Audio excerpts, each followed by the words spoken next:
Hello everyone, I hope you're doing well today. In this video, we're going over a ton of news regarding Star Citizen's next big patch 4.2. This includes some data mines, official news, and teasers we have seen over the past few days. Feel free to stick around for this one because we have a lot to go over. Now, if you are enjoying the content and want to keep up with the latest news, feel free to subscribe. I have channel memberships open if you want to go the extra mile, and feel free to join the community Discord. I will have a link for that down below. Without further ado, let's get into all of the news for 4.2. Now, before we get into some of those good data mines, let's get into the official news we have over this patch. First things first, we have a good look at the new ATLS mech that Wicklow will be offering us in the near future.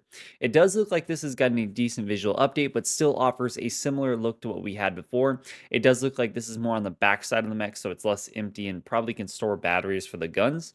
It does seem that this will be the first time we see a vehicle come up through the freight elevators, as confirmed by Jared this past weekend. For the most part, I'm actually kind of digging the style of it. I know it's not exactly the Titan suit that everyone was kind of hoping for, but I think this is a good start when it comes to combat mechs and it opens the door for a lot of different opportunities. So I'm absolutely looking forward to it, and I would love to hear your thoughts as well. Now, the other thing that Jared did confirm over the weekend was a new mechanic that is coming with 4.2, where you can only enter an area if you're presumably wearing the armor or clothes of your enemy. I absolutely love the idea of this. It gives you a little bit more reasoning to actually loot some enemies or take their armor in some cases. I think there is a little bit of a question as to, what armor you're going to wear at the time, because how are you going to actually store your armor? This is where suit lockers would just be so awesome, but I doubt we're going to get that with 4.2. Regardless, though, I think this is a really cool mechanic, and I think it's going to be really awesome with all this data mine stuff we're about to talk about here. Now, that really is all we have officially on this new patch. There is some other official news we're going to talk about in regards to tech preview and stuff, but we'll be discussing that later. For now, we're getting into all things 4.2, and as we do know, 4.2 just hit Evocati, so we have a ton of data mines to go over. Now, the first thing we should go over, and something that I don't think is too much of a surprise, is the new Volt shotgun is going to be coming in the verse this next patch. This is actually mentioned in one of the new mission types we'll be getting, and we'll be talking about that in a second. But the shotgun by itself seems to be named the Volt Prism Shotgun. Earlier this year, CIG said this thing sounds like it rips through the sound barrier, so I'm certainly excited to see it in game. It does look like there's some sort of picture of it that we have here. It for some reason says the Volt SMG, but I am convinced that this is just the shotgun. Maybe that's just a misprint of some sort, or just to try and throw us off. But it's definitely the shotgun we're looking at here, and it's definitely beefy. So I expect it to pack a pretty good punch. Now, this next thing that's coming with 4.2 is absolutely incredible, and that is dynamic weather, or at least some form of it. Now, this is probably just the first implementation and probably not the full filled out system, but it's very clear from the leaks that we have rain, we have thunder at the very least, and presumably lightning strikes. I don't think there's any actual visual effects for it yet, but apparently there are people that have gotten their ships just shut down in the middle of these storms, so that's really cool as well. But it does look like we will be getting dynamic weather for this. And by the way, the footage on screen is credit to the Pipeline Discord. Everything that we are going to be putting up visually for you here is from the Discord. So big, huge thank you there. They got these leaks out super, super quickly. So big shout out to them. Honestly, as you can see in this footage, it looks incredible by itself right now. Again, this is probably subject to change. It is an Evocati build, like after all. So we really aren't supposed to be seeing this very much. So just heads up, it could change, but even if this was the final product, it does look absolutely incredible. Now, I will say for dynamic weather, I think there is a really, really big gameplay aspect of this that we're seeing for the sandbox activity. Now, on Pyro 1, as many of us know, there's a lot of clouds. It looks like there's a storm, but there currently isn't. Now, in 4.2, it does look like that area will be, completely stormy. And based off of these pictures that we have here, you can actually see that the POIs that we're going to be talking about in just a second are actually located in this storm. Now, initially, I don't think it's going to be as big of a deal, but I really like the possible gameplay implications of this, where you might need to bring a ground vehicle, park outside of the storm, or at least further away from the storm, and actually drive into this area. Is that going to be the case? Is that actually what's going to happen? Maybe not. It might just be where you can fly through and land wherever you want. But I really love the idea of this location, these POIs actually being in this 24/7 storm. That sounds absolutely incredible and sounds like it'll make for a really cool environment for, FPS combat. So super excited about this. I would love to hear your thoughts on the weather system. This is something I did not think we were going to get in the game. And I know, based off the comments, a lot of you guys are really excited for it. Will we have the the full flight experience of flying through a storm like we kind of want it. Probably not quite yet, but this is a really, really good start, and I am super excited. Now, the next thing we have to talk about here is radiation gameplay, and this system is looking absolutely incredible. Now, under the radiation umbrella, there's actually a couple things you can talk about here. The first thing is the Sterling suit. I'll slap this on screen. As you can see, I don't think there's any guesses as to what this thing does. It blocks radiation because you are an absolute unit wearing this thing. There is a little bit of armor mitigation on this, so it's going to be a little bit helpful, I guess, in combat scenarios or against like animals and whatnot. But for the most part, it's basically just for radiation. Now, speaking of animals, though, there are actually going to be irradiated animals. Now, this will be limited to the Valakar and Copion so far, but by itself, this system is looking really, really cool. Now, it does seem that along with irradiated animals will come with irradiated animal commodities, which I think makes perfect sense. This is something you will need to collect for different missions that'll be offered by Rayari. It doesn't seem like these are any more different than the current fetch quests we have with the current animals, but they are just irradiated. So you will need to make sure you have a suit for this or you're very careful about it. I really love the idea of this. It just kind of raises the stakes, but also will give you a higher payout. So I really love that idea. Now, staying on radiation, but still discussing something else here, we have to talk about monster hunting because the adult Valakar and the Apex Valakar are mentioned in here a ton. There's animations or stuff like that, but we don't have any official info or official footage of this. So take it with a grain of salt. There is still a chance this doesn't make it, but there is a ton of mentions of these things.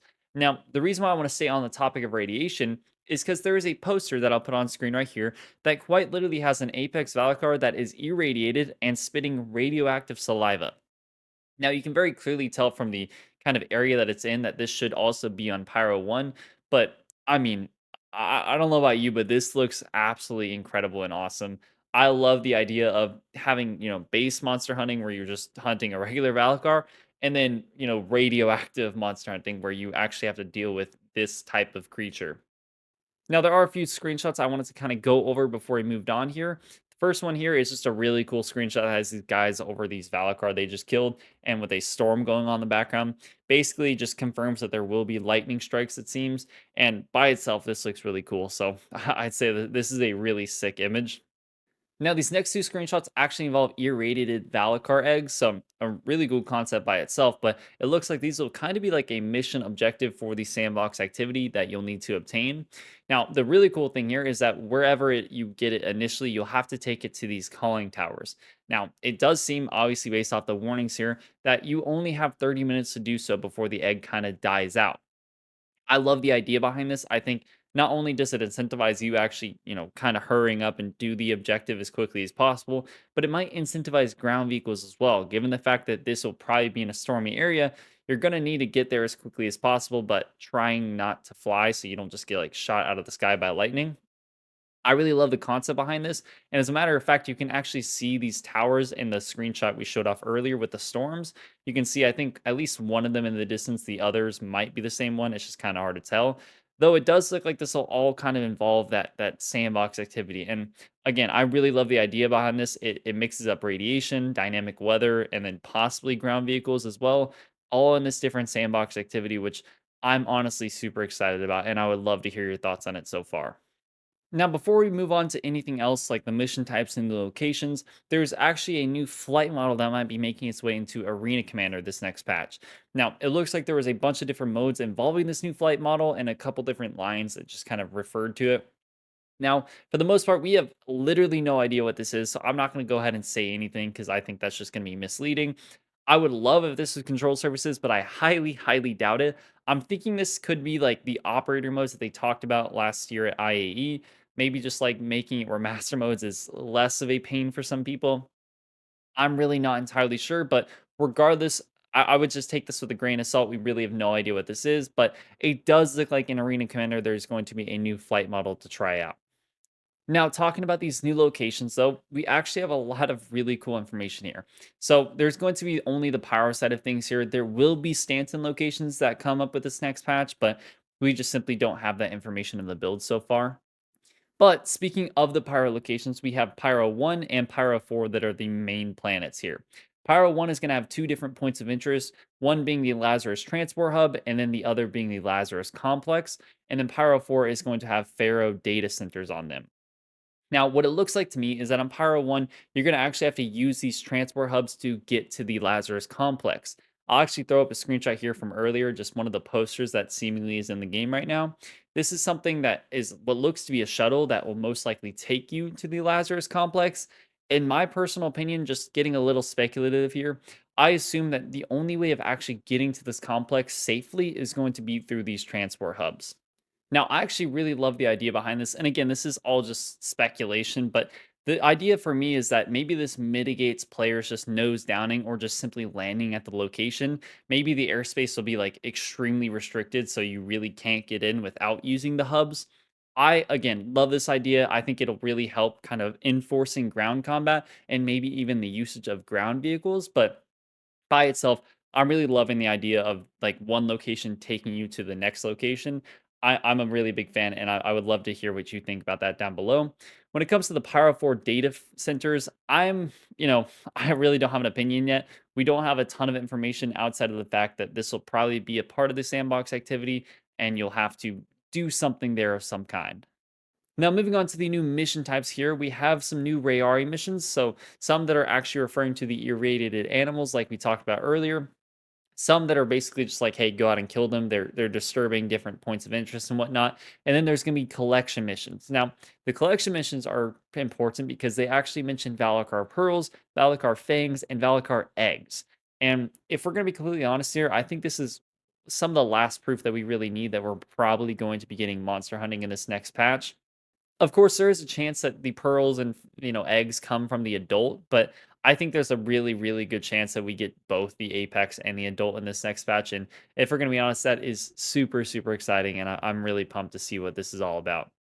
Now, moving on to some Eckhart missions, it looks like we have three new missions here. One of them being a suspicious ship is flying around these ASD locations, and basically you get hired to go take it out. And then there's two that are like the basic defense missions just at the ASD site. So you go in, you take out all the enemies on foot, and then you're good to go. Now, it does mention in the missions how I think these will take place at the transport hubs because it talks about how, like, hey, we have shuttles here, but you're not allowed to use it. Obviously, as players, we're gonna go against that and use them, but I'm curious if this is like a segue into the sandbox activity, or these sites by themselves are going to be also like singled out for different missions. Either way, I'm really excited to try some of these out. Now, moving on, we have some new Vaughn missions. These are all going to be referring to the new ASD sites as well. So, very clearly, they're trying to use these assets as much as possible. I'm not going to go through these specifically because, if we're going to be honest, they really are just go kill some person. And I love the idea behind that, but there's not much to say here. They all seem like they're just different kind of descriptions for the same objective of like, hey, this guy did something, whatever, please go kill him. So that's going to be the Vaughn missions, just specifically going to be at some of these new ASD sites, which is really exciting once again. Now, it looks like we also have new Bit Zero missions. I think that was in the game prior, but I can't necessarily recall off the top of my head. Regardless, they're offering theft missions and sabotage missions. The first one is actually how we know the Volt Prism shotgun's coming, because you're basically going in and stealing some of them. The next mission is just a basic theft mission. It doesn't really tell us much information outside of the fact that you're stealing something from someone. And then the last one is revolving around the ASD facilities. So you'll be going into some of those facilities and stealing something and, of course, bringing it to someone. So and then next we have the Bit Zero sabotage missions as well. This really is as simple as it gets. It just involves the ASD sites. You go there and destroy something or just messes something, and then you get out as far as I'm concerned. They seem like pretty simple missions, but I'm pretty excited to try them out. Now, for the most part, that is all we have for the data mine information. There's a couple things here and there that aren't too significant. And there's also a couple sound bits I'm not going to play simply because it's just the Apex Valkyr and then like dynamic weather noises. I think the most important thing there is just the fact that the Apex Valkyr is most likely coming in this patch, which is super, super exciting. Now, there is a couple other things I wanted to talk about when it comes to engineering and FPS scanning. As many of us know, over the past weekend, Thorsten and Jared were basically in Germany. They got a bunch of questions asked them, and we got a ton of information in regards to engineering and FPS scanning. They talked about how these are going to be coming to the tech preview in the very near future. They also talked about crafting coming to the tech preview, but I assume that'll probably be, decently later date, probably later towards the end of this year, I would think. Regardless, it's really exciting when it comes to these two features. I am super pumped for engineering, and then FPS scanning, I think, will be an awesome addition as well. It looks like we'll probably get engineering and tech preview first, and then FPS scanning, and then crafting. So I would kind of go in that order initially, unless they say anything else. There was a couple things worth noting about engineering that they wanted to talk about here. Basically, it's not going to be the full implementation. It's going to be things like we'll have fire tech, we'll be able to vent doors, but we won't have life support or like the gravity generator, things like that. Bullet penetration will be implemented along with the kind of basic armor system where it's not Maelstrom, but it's kind of mimicking it a little bit. Now, there was something mentioned. I don't think this is something we can talk about too much, but they talked about a possible door hacking and breaching mechanic that will arrive with engineering.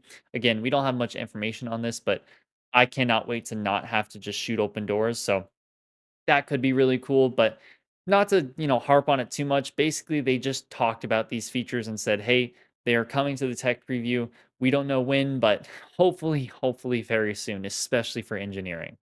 Now, that is going to wrap it up for this video. Again, thank you so much for sticking around and watching. I know it's a long video, so I apologize for that, but this is some really super exciting stuff, and I would love to hear your thoughts on everything we talked about here today. Again, I am super pumped for this, and I know we just got off of some really bad news with CIG and all the Flight Blade stuff, but at the very least, I'm glad that the game by itself is making progress, even if the pledge store has been a little frustrating. So, regardless, thank you so much for watching and sticking around. I hope you have a wonderful day, and I will see you in the next video.